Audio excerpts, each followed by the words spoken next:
Mr. Heffernan here, and here's a short video on the Doppler effect. Okay, so the Doppler effect occurs when an observer is moving relative to the source of the sound waves. So for example, if the sound source is approaching, the pitch will increase, become maybe more shrill, and if it's receding, it will decrease and become more bass.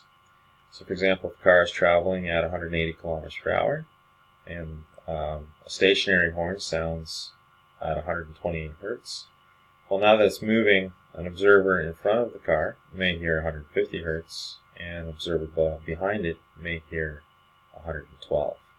So the receding receives a lower frequency, the approaching a higher frequency. So why does this happen? This happens because the sound source is moving forward, making new waves closer to the ones already ahead of it, and further away from the ones already behind it. So here we have a stationary source, and you'll notice that when the sound waves come out, the compressions are equidistant, the same distance apart.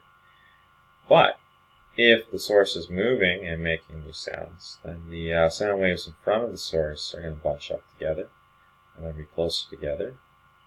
But behind them, they're going to be further apart, more rarefied. And so in front, you're going to have a high frequency, behind a low frequency.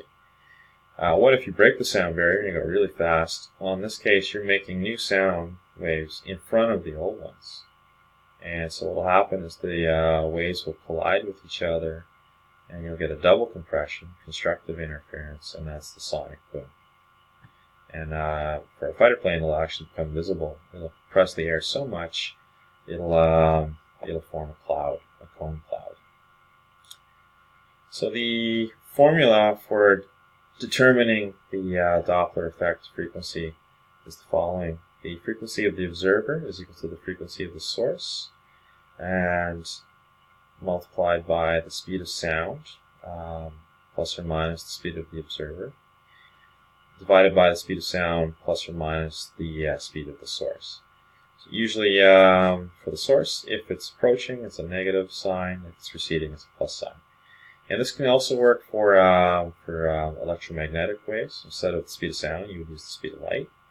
And you can see that's used for Doppler radar and for speed guns. So here's an example here. On a 30 degrees Celsius day, which is pretty warm, a car is moving at 180 kilometers per hour, which is 15 meters per second.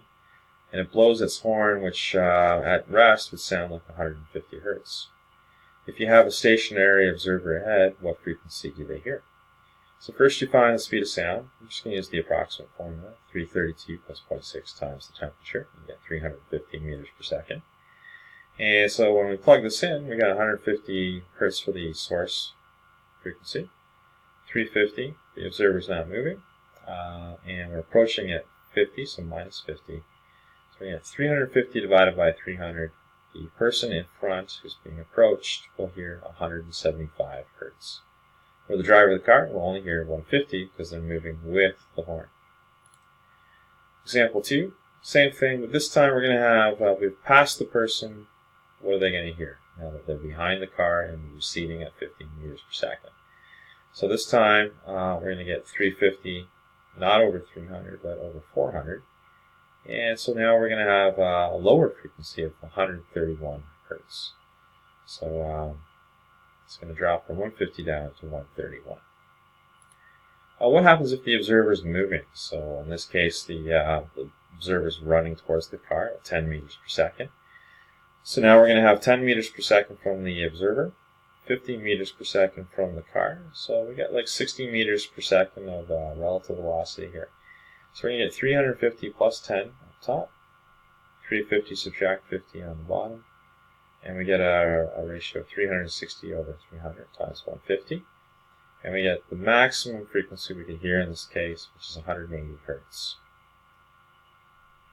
Well, what happens if now instead we're going to try running away at 10 meters per second? So now we're not going to be approaching as quickly this time. So this time we're going to subtract the 10 instead of adding it. We're still subtracting the 50 because the car is still approaching at 50 from behind. And we're going to get 340 over 300. We're going to get 170 hertz. Not as much as the 180. What happens if we pass the person now and they're trying to catch up at 10 meters per second, but we're escaping at 15 meters per second here. So there's a relative velocity of 40 meters per second of receding. So in this case here, we're going to get 350 plus the 10, 350 plus 50 this time. We're going to get 360 over 400 times 150 hertz. So now this person's going to hear 135 hertz. Finally, last possible scenario, we're going to run away at 10 meters per second. The car is moving this way at 15 meters per second, so there's a relative velocity of 16 meters per second of receding. So we're going to get a minus 10 here and a plus 50 here. And we're going to end up getting 128 hertz, which is the lowest frequency possible in this situation. So altogether, depending if the person is in front of the car or behind the car, running away or running the other way at 10 meters per second, we're going to get frequencies ranging from 128 all the way to 180 hertz for this 150 hertz horn.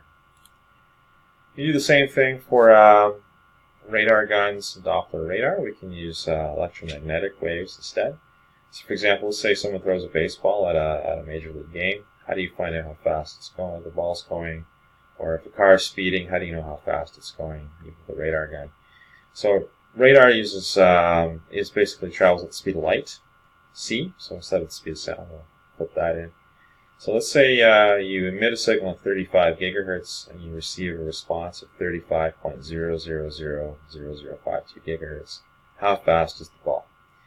So filling in the formula, we observe 35.00052 gigahertz. We emitted 35.0. So in this case here, the emitter is also the observer. So the relative velocity is what we're going to be looking for. The speed of the source, which is going to be the speed of the gun relative to the ball. So when we rearrange the formula, we get 3 times 10 to the 8, speed of light, bracket 1, subtract the ratio of the emitted frequency divided by the received frequency. And we get a total speed of 44.6 meters per second, which is approximately 160 kilometers per hour, or 100 miles per hour. And that's how you can calculate it using the Doppler effect formula. The Doppler effect also has another important scientific finding, which is called the Big Bang Theory, and the redshift of light in the universe.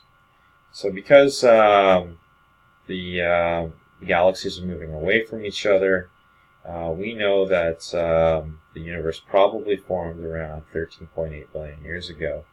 And we know this because the light that we get from galaxies and stars is Dopplered down a little bit towards the red side of the light spectrum.